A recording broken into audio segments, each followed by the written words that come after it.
अस्सलाम वालेकुम नाज़रीन, मैं मोहम्मद बशीर अहमद बी उर्दू न्यूज़ के इलाक़ाई ख़बरों में आपका खैर मक़दम है। सदाशिवपेट में यूम तेलंगाना की तकारीब। तेलंगाना पॉलिसी के तहत असर गौर करने के मुतालबा, चीफ मिनिस्टर से अपने वायदों पर अमल आवारी करने की ज़रूरत पर जोर। सदाशिवपेट CPI का मुतालबा। CPI सदाशिवपेट में आज यूम तेलंगाना के मौके पर कौमी परचम रस्म अंजाम देने के बाद कौम से मुखातिब करते हुए सेक्रेटरी CPI मिस्टर ताजुद्दीन, महिला विंग मिस सुशीला ने चीफ मिनिस्टर तेलंगाना KCR से तेलंगाना के अवाम तेज इनकी पॉलिसी पर अमल की ज़रूरत पर जोर देते हुए सुनहरा तेलंगाना को एक अवाम का एक अधूरा ख्वाब करार दिया। CPI ने आज अपनी जानिब से मुख्तलिफ मुतालबात को दोहराते हुए जो तेलंगाना से कब्ल किए गए थे इन पर गौर का मुतालबा किया।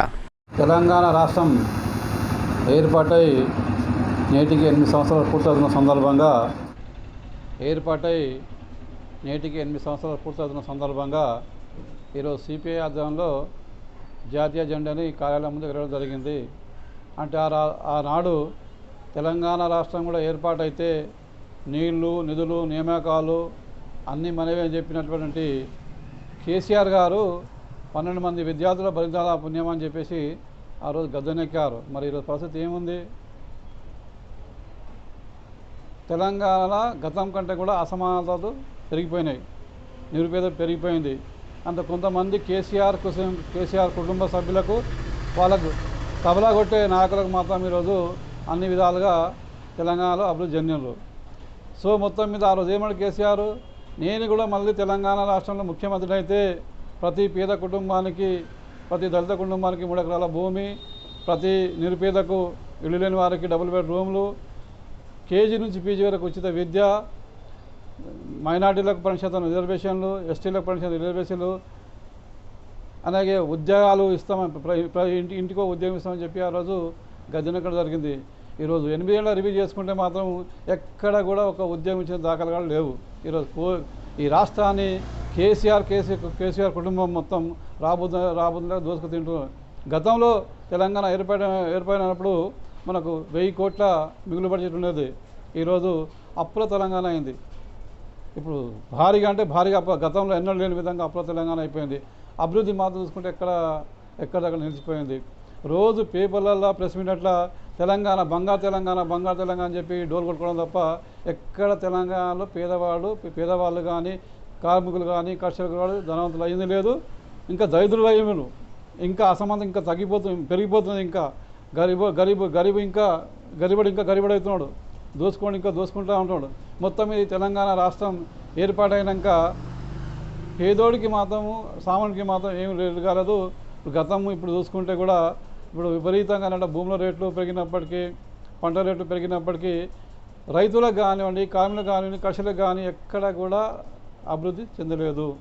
ఇక ఇంకోటి, మీకు మన రాష్ట్ర ముఖ్యమంత్రి ఏమో రోజు ఏదో డైలాగ్ చెప్తూ ఉంటారు. ప్రతిపక్షాలను అనుకోవడము, ప్రశ్నించే వారి మీద కేసులు పెట్టడము.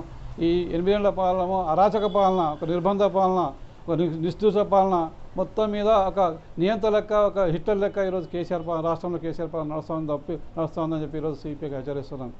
అంటే ఒక సూక్తి ఉన్నది, ఎంతటి బలవంతమైన సర్పమైన చివరికి చలిచీమల చేతకి చాడుస్తుందని చెప్పేసాడు. ఇలాంటి నియంత్రణకంతా లాస్ట్కి ఏమవుతుంది? ఏదో విధంగా హిట్లర్ లెక్క సాగు తప్పని చెప్పేసి CPI అనేక పోరాటాలు హెచ్చరించినప్పటికీ కూడా ఇప్పటికైనా ఈ రాష్ట్ర తెలంగాణ ప్రజానీకం ఆలోచన చేయాలి. ఈ కేసీఆర్ కుటుంబ పాలన నుంచి ఈ రాష్ట్రాన్ని విముక్తి చేసిన రోజే తెలంగాణ ఏమైనా అభివృద్ధి చెంది తప్ప అప్పటిదాకా మనకు తెలంగాణ మనుగడ సాగించే పరిస్థితి లేదని చెప్పేసి హెచ్చరిస్తున్నాం. అయితే గతంలో ఉన్నటువంటి మన ఈ సంగారెడ్డి ప్రాంతంలో ఒక మెడికల్ కాలేజ్ కావాలని చెప్పేసి, ఈ ఇండస్ట్రీ హబ్ కావాలని చెప్పేసి కోరినప్పటికీ కూడా ఈరోజు పటంచేరు ప్రాంతం కానీ, సాస్పేట ప్రాంతం కానీ అనేక చిన్న పరిసరాన్ని మూతపడ్డాయి. ఈరోజు కార్మికులు కదా రోడ్ల మీద పడ్డారు.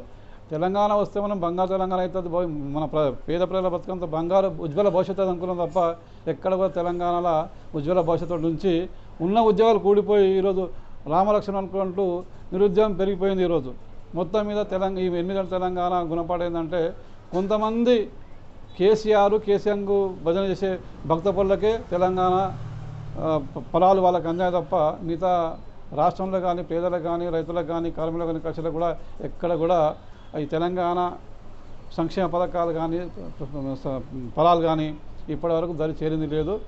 ఇదే మన ముందు తెలంగాణలో కేసీఆర్ పాలన అంతమొందించాలంటే తెలంగాణ బంగారు భవిష్యత్తు కావాలంటే మరో మిలిటరీ పోరాటాలకు సిద్ధం కావాలని చెప్పి సిపిఐ ప్రజలకు విజ్ఞప్తి చేస్తుంది. ఈ రోజుకి తెలంగాణ ఏర్పడి 7 సంవత్సరాలు గడిచిపోయి 8వ సంవత్సరంలో అడుగుపెట్టబోతుంది. తెలంగాణ వస్తే బతుకులు బాగుపడతాయని చెప్పేసి, తెలంగాణ వస్తే పిల్లల భవిష్యత్తులు బాగుపడతాయని చెప్పేసి ఎన్నో ఆశలతో